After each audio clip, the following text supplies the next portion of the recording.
भारतीय इतिहास में अशोक सम्राट 304 ईसा पूर्व 232 ईसा पूर्व का नाम एक अमिट छाप छोड़ गया है।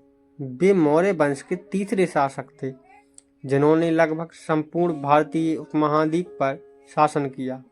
उनकी विशेषता केवल साम्राज्य विस्तार में नहीं थी बल्कि उनके व्यक्तित्व के रहस्य में छुपी हुई।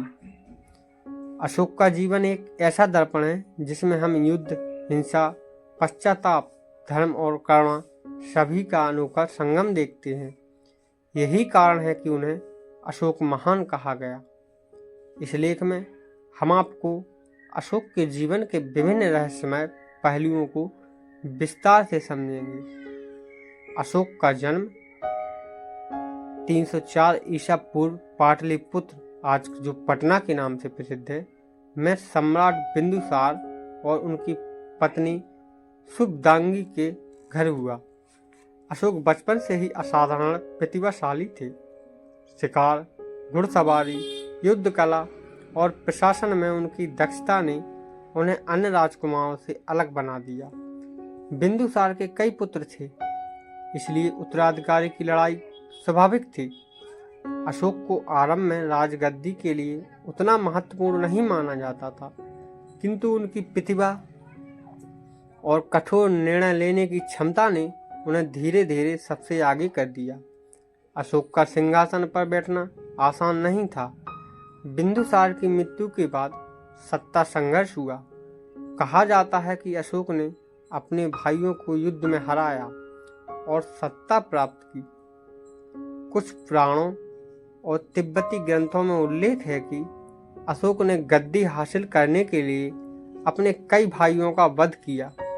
हालांकि इस पर इतिहासकारों की राय अलग अलग है, लेकिन यह स्पष्ट है कि उनका प्रारंभिक शासन कठोरता और रक्तपात से भरा था। यही उनके जीवन का पहला बड़ा रहस्य है। क्या वे सत्ता प्राप्ति के लिए निर्दयी हत्यारे बने, या यह केवल बाद की कहानियों में जोड़ा गया आरोप है? अशोक के जीवन का सबसे निर्णायक मोड़ था कलिंग युद्ध। 261 ईसा पूर्व कलिंग, जो आज का उड़ीसा है, मौर्य साम्राज्य में सम्मिलित नहीं था। अशोक ने इसे जीतने के लिए भीषण युद्ध किया। इतिहासकारों के अनुसार इस युद्ध में लगभग 1 लाख लोग मारे गए, 1.5 लाख लोग बंदी बनाए गए और अनगिनत लोग बेघर हो गए। युद्ध के बाद जब अशोक रणभूमि में घूमे तो चारों ओर लाठों का अंबार और विध्वंस का दृश्य देखकर वे भीतर से टूट गए। यही वह क्षण था जिसने अशोक को जीवन भर बदल दिया। कलिंग युद्ध के बाद अशोक ने महसूस किया कि विजय का असली अर्थ रक्तपात नहीं बल्कि जनता का विश्वास है। उन्होंने युद्ध नीति छोड़कर धम्म नीति अपनाई। उन्होंने बौद्ध धर्म को जीवन का आधार बनाया और इसे पूरे साम्राज्य में फैलाया। उनका रहस्य यही है कि एक समय जो सम्राट रक्त पिपासु कहे जाते थे, वही आगे चलकर अहिंसा और करुणा का प्रतीक बन गए। अशोक ने धम्म शब्द का प्रयोग किया।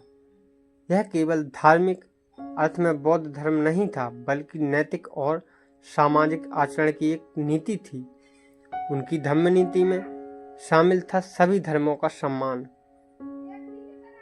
अहिंसा, करुणा और सहिष्णुता का पालन करना, प्रजा के साथ न्यायपूर्ण व्यवहार करना, पशुओं और दासों पर अत्याचार रोकना, चिकित्सालय, कुएं और धर्मशालाओं का निर्माण करना। अशोक ने अपने आदेश पत्थरों और स्तंभों पर खुदवाए, जिन्हें आज हम अशोक स्तंभ के शिलालेख के नाम से जानते हैं। अशोक ने अपने साम्राज्य में जगह जगह स्तंभ और शिलालेख बनवाए। इन पर प्रजा के लिए उनके संदेश अंकित थे। इनमें सबसे प्रसिद्ध है सारनाथ का अशोक स्तंभ, जिस पर 4 सिंहों की मूर्ति है। यही आज भारत का राष्ट्रीय चिन्ह भी है, जो आप लोग देखते हैं आजकल के सिक्कों पर। रहस्य यह है कि इतने विशाल स्तंभ और शिलालेख बिना आधुनिक तकनीक के कैसे बनाए। और दूर दूर तक कैसे पहुंचाए गए? यह प्रश्न आज भी शोध का विषय है। अशोक ने बौद्ध धर्म का केवल भारत में ही नहीं बल्कि श्रीलंका, नेपाल, अफगानिस्तान और दक्षिण पूर्व एशिया तक पहुंचाया। उन्होंने अपने पुत्र महेंद्र और पुत्री संघमित्रा को श्रीलंका भेजा, जहां उन्होंने बौद्ध धर्म की गहरी जड़ें जमाईं। इतिहासकार जानते हैं कि अशोक के प्रचार कार्य के कारण ही बौद्ध धर्म एक वैश्विक धर्म बन सका। यह अपने आप में एक रहस्य है कि एक शासक ने अपने साम्राज्य से अधिक एक धर्म को विश्व भर में फैलाने को क्यों प्राथमिकता दी। अशोक से जुड़ी कई रहस्यमय कथाएं भी प्रचलित हैं। कहा जाता है कि अशोक ने 9 अज्ञात पुरुषों की एक गुप्त संस्था बनाई थी। इन विद्वान को विज्ञान, चिकित्सा, अंतरिक्ष, ऊर्जा और रहस्यमय ज्ञान सौंपा गया था। उनका काम था ज्ञान को सुरक्षित रखना ताकि इसका दुरुपयोग ना हो। आज भी 9 अननोन का रहस्यमय संगठनों और षड्यंत्रों सिद्धांतों से जोड़ा जाता है। दूसरा है अशोक और बौद्ध अवशेष। कुछ ग्रंथ बताते हैं कि अशोक ने बुद्ध के अवशेषों को 84,000 स्तूपों में विभाजित कर पूरे साम्राज्य में स्थापित किया। यह संख्या सच है या प्रतीकात्मक, यह अब तक रहस्य ही है। भारतीय इतिहास का पहला शासक जिसने जनता के कल्याण को प्राथमिकता दी, युद्ध छोड़कर शांति का मार्ग अपनाया, सड़कों, वृक्षारोपण, चिकित्सा और शिक्षा पर जोर दिया, स्त्री और दासों की स्थिति सुधारने का प्रयास किया। उनके शासन काल को सुनहरा युग माना जाता है। अशोक के अंतिम वर्ष रहस्यमय है। कहा जाता है कि उन्होंने अंत में बौद्ध भिक्षु का जीवन अपना लिया।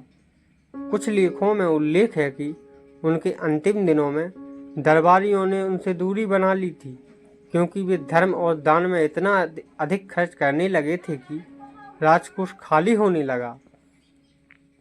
उनकी मृत्यु 232 ईसा पूर्व में हुई, लेकिन उनकी समाधि का स्थान आज भी निश्चित रूप से ज्ञात नहीं है। यह भी इतिहास का बड़ा रहस्य है। अशोक की नीतियां और प्रतीक आज भी भारत की पहचान है। सारनाथ का सिंह स्तंभ भारत का राष्ट्रीय प्रतीक है। अशोक चक्र भारतीय तिरंगे के बीच में है। हम सब लोग जानते हैं कि जो अशोक चक्र है तिरंगे में, वो किसका है। उनकी धम्म नीति आज भी मानवता और समानता का मार्गदर्शन करती है। तो दोस्तों, आज की हमारी ये रहस्यमय कथा यहीं समाप्त होती है। तो आप लोग कमेंट में ज़रूर बताएं कि आपको ये कहानी कैसी लगी, और साथ ही हमारे चैनल को लाइक, सब्सक्राइब एवं शेयर जरूर करें और लोगों तक हमारे पुराने इतिहास को जरूर पहुंचाएं। धन्यवाद दोस्तों।